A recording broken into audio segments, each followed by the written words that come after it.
Good morning everyone. This is Poonam here. Welcome to your SSC class. Dear students, today we will discuss some other questions of chapter People as Resource. So let's start. Question number 8 is why are women employed in low paid work? कि जो women हैं वो low paid work में employed क्यों की जाती हैं? So answer will be women in India have been discriminated with lower education opportunities and thereby causing them to have lower job skills. तो फर्स्ट ऑफ ऑल तो जो उनको एजुकेशन अपॉर्चुनिटीज़ हैं वो बहुत कम मिलती हैं, तो उस वजह से जो जॉब स्किल्स हैं वो भी कम होती हैं. Due to the lower job skills they are given low paying jobs. तो अब जॉब स्किल्स कम होती हैं तो फिर जो जॉब्स मिलती हैं वो भी कम पेमेंट वाली मिलती हैं. Women are also discriminated when applying for higher paying jobs and are paid lower than their male counterparts.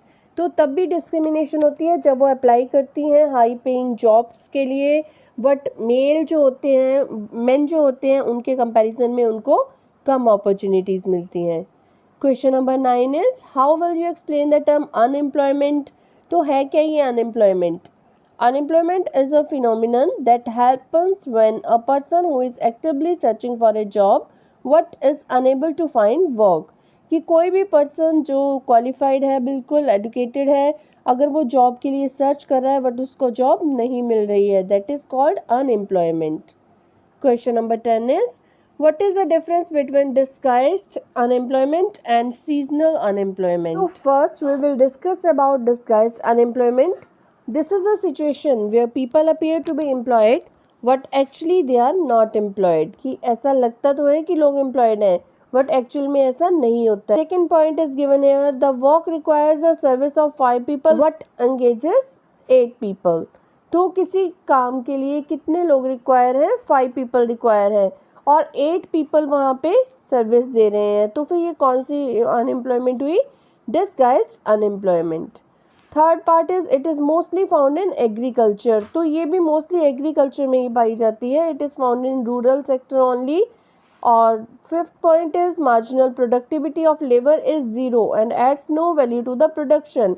Means कोई काम जब 5 लोग कर सकते हैं तो अगर वहाँ पे 10 पीपल काम कर रहे हैं या 8 पीपल काम कर रहे हैं तो जो वो 3 पीपल हैं 5 के अलावा उनकी लेबर को मीन्स उसकी कोई भी वैल्यू नहीं होगी. It might ensure job security. ये जॉब सिक्योरिटी को इंश्योर करता है. So we have discussed disguised unemployment. Now we will start seasonal unemployment. First point is this is a situation when people are not able to find work or job during some months. Year में कुछ एक months ऐसे होते हैं जब लोगों को काम नहीं मिलता है. Second point is there are certain busy seasons when sowing, harvesting, weaving and threshing is done. तो काफ़ी सारे ऐसे बिजी मंथ्स होते हैं जिसमें लोग एग्रीकल्चर के इन फील्ड्स में काम करते हैं. Third point is it is mostly found in agro based industries. Agro based industry में ही मेनली सीजनल अनएम्प्लॉयमेंट पाई जाती है. We can see this type of unemployment only in agro based industries. Fourth point is it is found in rural as well as urban sectors areas. ज़्यादातर तो हम rural में देखते हैं बट अर्बन एरियाज में भी हमें ये मिलती है seasonal unemployment.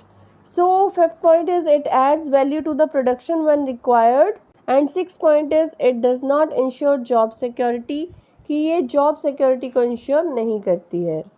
Question number 11 is why is educated unemployment a peculiar problem of India. कि जो educated unemployment है ये किस तरह से एक strange problem है इंडिया की.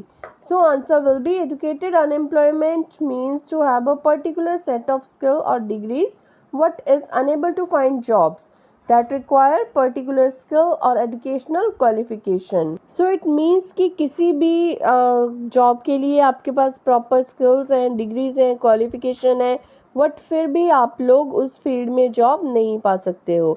This happens either due to low quality of education whereby a person has not developed the skills properly or the supply of people with a particular educational qualification is more than its demand. तो फिर दो ही reason हो सकते हैं इसमें, या तो जो क्वालिफिकेशन है, जो एजुकेशन है उसकी क्वालिटी बहुत अच्छी नहीं है, या फिर जो डिमांड है जितनी सप्लाई उससे ज़्यादा हो रही है. Question number 12 is in which field do you think India can build the maximum employment opportunity. तो किस फील्ड में इंडिया जो है वो मैक्सिमम एम्प्लॉयमेंट अपॉर्चुनिटी बना सकता है. तो answer will B India can build maximum employment opportunities in the manufacturing sector. तो कौन से सेक्टर में? मैन्युफैक्चरिंग सेक्टर में। क्यों? क्योंकि यहाँ पे पॉपुलेशन बहुत ज़्यादा है और मैन्युफैक्चरिंग सेक्टर जो है उसमें it requires large number of workers and can accommodate workers who are skilled, semi skilled and unskilled. तो एक तो वर्कर्स बहुत ज़्यादा चाहिए और हर टाइप के चाहिए, स्किल्ड भी चाहिए, अनस्किल्ड भी चाहिए, सेमी स्किल्ड भी चाहिए। तो मैन्युफैक्चरिंग सेक्टर जो है वो फुल टाइम एम्प्लॉयमेंट प्रोवाइड करवाता है और इसके साथ साथ minimum wages, health care provisions etcetera भी प्रोवाइड करवाता है। Question number 13 is can you suggest some measures in the education system to mitigate the problem of the educated unemployment. तो किस तरह से इस प्रॉब्लम को मिटिगेट मीन्स लेस, जो भी कम करना, तो किस तरह से इस प्रॉब्लम को कम किया जा सकता है? Answer will be that there should be an emphasis on skill training in higher education based on prevailing and future requirements of an industry. तो किस चीज़ पे एम्फेसिस होना चाहिए? स्किल ट्रेनिंग पे हायर एजुकेशन में, और इसके साथ साथ प्रेजेंट की रिक्वायरमेंट्स को और फ्यूचर की रिक्वायरमेंट जो है इंडस्ट्रीज़ की उसको ध्यान में रख के एजुकेशन में उस तरह के स्टेप्स लिए जाने चाहिए। The educational standards should be maintained to give students quality education such as through सर्व शिक्षा अभियान स्कीम। सर्व शिक्षा अभियान जैसे प्रोग्राम्स चला करके जो अच्छी क्वालिटी की एजुकेशन प्रोवाइड की जानी चाहिए।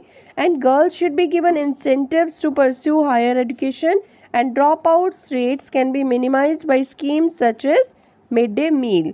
तो मीन्स गर्ल्स को भी चांसेस देने चाहिए, तो बच्चों के लिए इस तरह के मिड डे मील जैसी और भी स्कीम्स चलाई जानी चाहिए।